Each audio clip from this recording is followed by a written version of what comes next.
காலை வணக்கம். இது மே 24, 2025.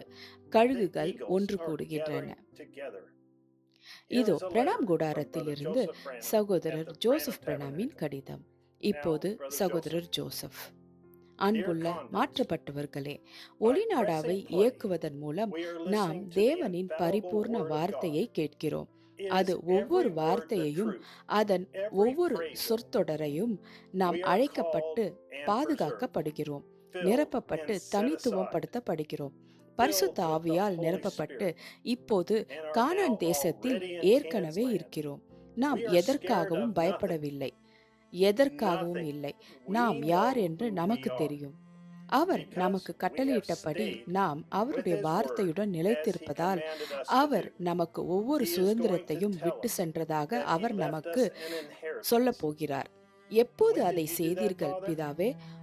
உலக தோற்றத்திற்கு முன்பு நான் உங்களை தேர்ந்தெடுத்து ஆட்டுக்குட்டியானவரின் ஜீவ புஸ்தகத்தில் உங்கள் பெயர்களை பதித்தபோது, காலத்தின் நிறைவு வந்தபோது, உலக தோற்றத்திலிருந்தே கொல்லப்பட்ட ஆட்டுக்குட்டியான இயேசுவை நான் அனுப்பினேன்.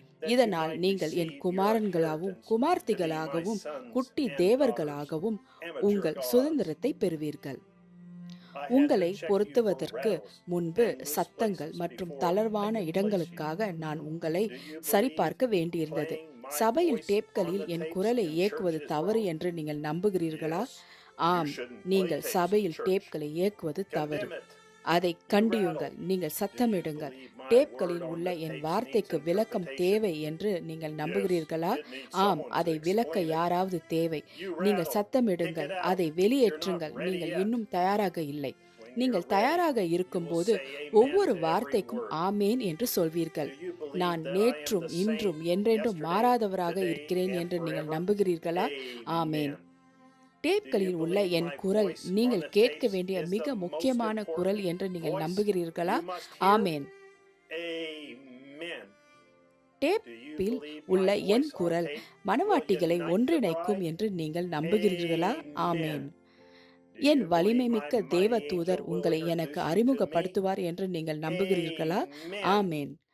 நீங்கள் இப்போது இறுக்கமாகி வருகிறீர்கள். சத்தங்கள் மற்றும் தளர்வான இடங்களுக்காக நான் உங்களை சோதித்தேன். கதவை மூட நான் தயாராக இருக்கிறேன். நான் உங்கள் மீது என் முத்திரையை வைப்பேன். நீங்கள் என் பரிசோதனையில் தேர்ச்சி பெற்றீர்கள். இப்போது நான் உங்களுக்கு சிலவற்றை கூறுகிறேன். டேப் தேசங்களில், வெளிநாடுகளிலும் மற்றும் நீங்கள் எங்கிருந்தாலும் என் அன்பான விலையேற பெற்ற மக்களே, பயப்பட வேண்டாம். எல்லாம் சரியாக இருக்கிறது. உலகம் தோன்றுவதற்கு முன்பே நான் உங்களை அறிந்திருந்தேன். நடக்கும் அனைத்தையும் நான் அறிந்திருந்தேன். நான் விரைவில் உங்களுக்காக வந்து மரணம் இல்லாத, துக்கம் இல்லாத, பொறாமை இல்லாத, எதுவும் இல்லாத ஒரு இடத்திற்கு உங்களை அழைத்து செல்கிறேன். வெறும் பரிபூர்ண அன்பு. அதுவரை ஒருபோதும் மறந்து விடாதீர்கள். நான் உங்களுக்கு என் வார்த்தையை தருகிறேன். நீங்கள் மாம்சமாக உருவாக்கப்பட்ட என் வார்த்தை. உங்களுக்கு ஏதாவது தேவைப்பட்டால் அதை பேசுங்கள், பின்னர் அதை விசுவாசியுங்கள். அது உங்கள் சுதந்திரம். இந்த ஞாயிற்றுக்கிழமை நான் மீண்டும் என் குரலை உங்களுக்கு அனுப்பி அதையெல்லாம் உங்களுக்கு விளக்கப் போகிறேன். நீங்கள் யார்? நீங்கள் எங்கே செல்கிறீர்கள்? இப்போது அங்கே எப்படி இருக்கிறது என்பதை நான் மீண்டும் ஒரு முறை உங்களுக்கு சொல்ல போகிறேன். இந்த ஞாயிற்றுக்கிழமை ஜெஃபர்சன்வில் நேரத்தில் மதியம் 12 மணிக்கு பரலோக சூழலில் அவர்களை ஒன்றாக உட்கார வைக்கும்போது என் மனவாட்டிகளுடன் இணையுங்கள். என் வார்த்தையால் நான் உங்களை நிலைநிறுத்துவதை கேளுங்கள். 60-0522 புத்திர சுவிகாரம் பாகம் 4. சகோதரர் ஜோசப் பிரணாம். www.branham.org/en/apps. மேலும் www.branhamtabernacle.org, மேலும் www.svfellowship.info. ஏர்ஃபோர்ட், அரிசோனாவில் உள்ள சியரா விஸ்டா ஃபெலோஷிப்பிலிருந்து தேவன் உங்களை ஆசீர்வதிப்பாராக. மேலும் ஷாலோம்.